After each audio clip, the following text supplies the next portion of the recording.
Hello my dear student, स्वागत है आपका इस नए वीडियो में। तो इस वीडियो में हम लोग पढ़ेंगे क्लास 9th एनसीईआरटी मैथ प्रश्नावली 2.2 प्रश्न संख्या 2 को। तो आइए सबसे पहले हम लोग प्रश्न को पढ़ लेते हैं। प्रश्न है कि निम्नलिखित बहुपदों में से प्रत्येक बहुपद के लिए P0, P1, P2 का मान क्या कीजिए, ज्ञात कीजिए। यानी कि 0 और 1, 2 एक बहुपद में 3 मान रख के ज्ञात करना है उसके 3 आंसर, यानी कि 3 हल करना है उसको। फिर दूसरे बहुपद में इसी प्रकार 3 हल करना है, फिर तीसरे में भी 3 हल करना है, फिर चौथे में भी क्या करना है, 3 हल। तो 4 यहाँ पर प्रश्न है, इनको सबको क्या करना है, हल करना है। तो आइए हम लोग सबसे पहले प्रश्न को हल करते हैं। तो यहाँ पे हमने पहले प्रश्न को उतार लिया। अब इसको क्या करेंगे, सबसे पहले लिखेंगे P बराबर P का मान 0। तो यहाँ से हल को स्टार्ट करते हैं। तो यहाँ पर P y का मान देखिए, इस समीकरण में y है तो जहाँ जहाँ y होगा वहाँ पर 0 एक बार रखेंगे, एक बार 1 रखेंगे, एक बार 2 रखेंगे। तो 0 देखिए y के जवाब क्या होगा, 0। फिर बराबर y स्क्वायर है तो y यानी कि 0 का स्क्वायर, फिर माइनस है तो माइनस दे देंगे, y के जवाब पे 0, फिर +1। तो अब देखिए 0 का स्क्वायर क्या होता है, 0 होता है, माइनस 0 होता है, यहाँ पर 0 है तो 0 उतार देंगे, +1। अब 0 को घटाइए जोड़िए, हमको कोई फ़र्क नहीं पड़ता है क्योंकि 0 के मान में कोई परिवर्तन नहीं होता है। तो ये क्या हो जाएगा, यहाँ पर आंसर इसका 1 हो जाएगा। तो पहला हमको आंसर प्राप्त हुआ। अब दूसरा हम लोग क्या रखेंगे, p बराबर 1। तो यहाँ पर लिखेंगे चूँकि p बराबर 1। अब समीकरण देखिए, y स्क्वायर है तो यहाँ पर y स्क्वायर के जगह पे क्या रख देंगे, 1 का स्क्वायर, फिर प्लस माइनस है तो माइनस दे देंगे, फिर y के जगह पे क्या रखेंगे, 1 रखेंगे, फिर +1। अब इसको क्या करेंगे, हल करेंगे।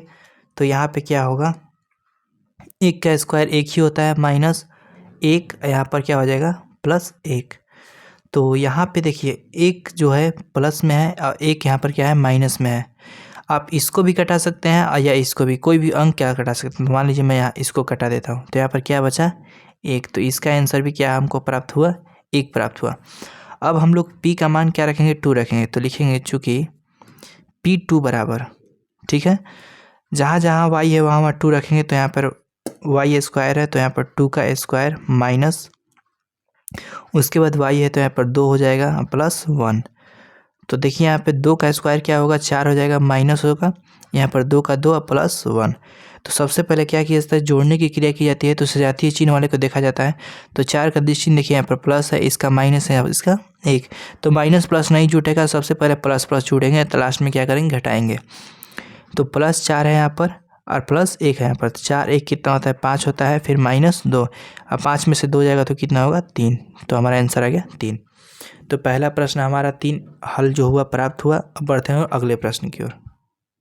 तो दूसरे प्रश्न में देखिए PT है, ठीक है, यहाँ पर 2 + t + 2t² - tq।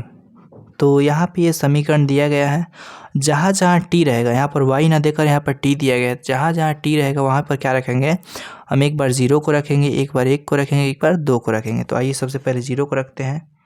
तो यहाँ लिखेंगे हल। तो P0 बराबर, यहाँ पर 2 का 2 हो जाएगा, प्लस का प्लस, t की जगह पर क्या हो जाएगा, 0 + 2 इंटू और t स्क्वायर तो यानी कि 0 का स्क्वायर, फिर माइनस tq है यानी कि 0 का q।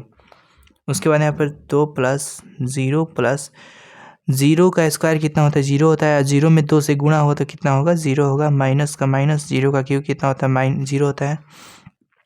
अब 0 को जोड़िए घटाइए कोई फ़र्क नहीं पड़ता है, सिर्फ अंक को देखा जाता है।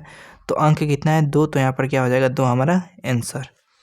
उसी प्रकार यहाँ पे क्या करते हैं हम लोग, एक बार 1 को रखते हैं। तो चूँकि लिखेंगे P 1 बराबर, तो यहाँ पे 2 है तो 2 + t है तो उसके जगह पे 1 प्लस यहाँ पर 2t² है तो 2 गुणे t का स्क्वायर यानी कि 1 का स्क्वायर माइनस tq है तो 1 का q। उसके बाद इसको हल करेंगे तो 2 + 1 प्लस यहाँ पर 1 का स्क्वायर 1 होगा, और 1 में जब 2 से गुणा हो तो कितना होगा, 2 होगा, माइनस 1 का पावर कितना है, 3 है। तो यहाँ पर कोई भी कितना ही पावर है, 1 का मान 1 ही होता है।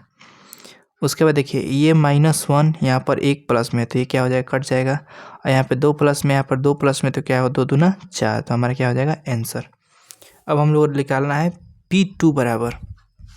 तो यहाँ पे लिखेंगे P2 बराबर 2 का 2, टी के जगह पे क्या होगा 2 हो जाएगा, प्लस 2 इंटू टी स्क्वायर यानी कि 2 का स्क्वायर माइनस 2 का क्यू। उसके बाद क्या करेंगे यहाँ पर 2 प्लस लिखेंगे 2 दूना 4 और 4 दूना कितना होता है 8 माइनस 2 का पावर 3 यानी कि 2 गुणे 2 गुणे 2 यानी कि 2 दूना 4 4 दूना 8। ठीक है, तो यहाँ पर 8 माइनस में है, आप 8 क्या है प्लस में है, तो ये क्या हो जाएगा कट जाएगा। 2 2 कितना होता है 4, तो हमारा आंसर कितना हुआ 4। तो इसका 3 हल, एक 2 प्राप्त हुआ, एक 4 एक 4। ठीक है, अब हम लोग बढ़ते हैं 3 नंबर की ओर। अगला प्रश्न बहुत आसान है, देखिए P(x) यहाँ पर x की जगह पे एक बार 0 रखेंगे, एक बार 1 रखेंगे, एक बार 2 रखेंगे। तो सबसे पहले हल लिख लेते हैं हम लोग। तो एक बार लिखेंगे P0 बराबर 0 का यहाँ पर देखिए x का 0 और इसका पावर 3 है तो 3, तो 0 का क्यू करेंगे तो क्या होगा 0 ही प्राप्त होगा हम लोग का, ये क्या होगा हम लोग का आंसर। उसके बाद P1 रखेंगे तो यहाँ पर 1 का पावर क्या हो जाएगा 3, तो 1 का क्यू करेंगे तो 1 ही प्राप्त होगा, तो क्या होगा आंसर।